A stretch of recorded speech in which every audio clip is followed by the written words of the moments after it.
What's the difference between a tea and a broth? And when does a tea stop being a tea and start being a soup? Because if you really think about it, tea is just leaves boiled in water, and isn't that kind of a soup?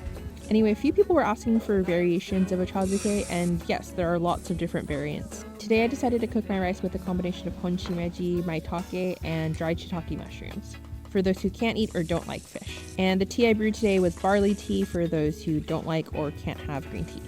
But realistically, the point of this series was to share recipes that involve shortcuts and are really simple and adaptable. So that means if something doesn't sound good to you, just don't include it. And if something does, then you should try it. The worst that could happen is it doesn't taste great, but that's a risk no matter what. Today I also used a different type of furikake, which is specifically meant for ochazuke. So it's a little saltier, has a lot of seaweed in it, and it complemented the mushrooms really well. I was really happy with how this came out, and I'm not totally sure whether I prefer this or the salmon, but honestly, any broth paired with any rice is a pretty hard combo to beat, especially if you're feeling sick.